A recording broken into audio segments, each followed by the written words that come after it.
അമേഠി തട്ടകം വീണ്ടെടുക്കേണ്ടത് അനിവാര്യമാണ് എന്നുള്ളത് പ്രിയങ്കയ്ക്ക് നന്നായി അറിയാം. അമേഠിയിൽ വലിയ വിജയമാണ് കോൺഗ്രസിനെ കാത്തിരിക്കുന്നതെന്നും കഴിഞ്ഞ തവണ ഉണ്ടായ BJPയുടെ മുന്നേറ്റത്തെ ഇക്കുറി മറികടക്കാൻ കോൺഗ്രസിന് കഴിയുമെന്നും പ്രിയങ്ക ഗാന്ധി പറഞ്ഞിരിക്കുകയാണ്. അതിന് രണ്ട് പ്രധാനപ്പെട്ട കാരണങ്ങളാണ്.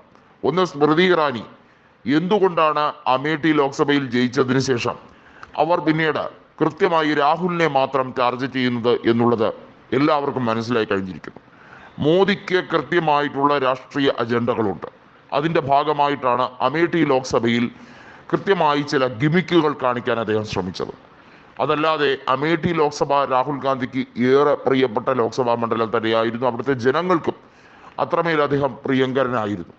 ഇത്തവണ കിഷോരിലാൽ ശർമ്മയിലൂടെ കോൺഗ്രസ് അത് വീണ്ടെടുക്കും എന്ന് കൃത്യമായി തന്നെ രാഹുൽ ഗാന്ധിയും പ്രിയങ്ക ഗാന്ധിയും പറയുന്നുണ്ട്.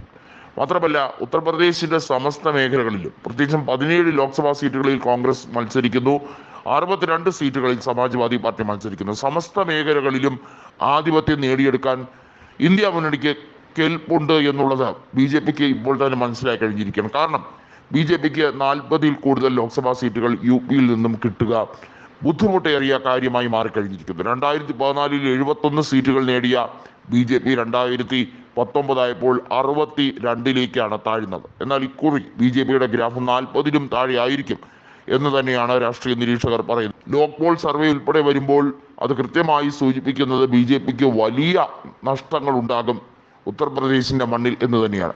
ജോഡോ യാത്രയുടെ രണ്ടാം ഘട്ടം, മണിപ്പൂരിൽ നിന്നും മുംബൈയിലേക്കുള്ള ആ ജോഡോ യാത്ര, അതുണ്ടാക്കിയ ഓളം ഉത്തർപ്രദേശിൽ വളരെ വലുതാണ് എന്നുള്ള യാഥാർത്ഥ്യം അഖിലേഷ് യാദവ് മനസ്സിലാക്കിയതിനു ശേഷമാണ് അഖിലേഷ് യാദവ് ഇത്തരത്തിലേക്ക് ഒരു തീരുമാനത്തിലേക്ക് എത്തിയത്.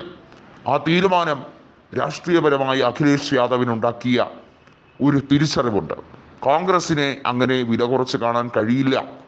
മുന്നേറ്റം നടത്താൻ അവർക്ക് കഴിയുന്നുണ്ട്. സമസ്ത മേഖലകളിലും അവർക്ക് തിരിച്ചുവരവുണ്ട്.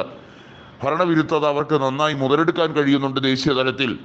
അത് സംയോജിപ്പിക്കേണ്ട ഉത്തരവാദിത്വം അതാത് പ്രദേശ ശക്തമായിട്ടുള്ള റീജിയണൽ പാർട്ടീസിനാണ് എന്നുള്ളത് മനസ്സിലാക്കിയാണ് അഖിലേഷ് യാദവ് നീങ്ങുന്നത്.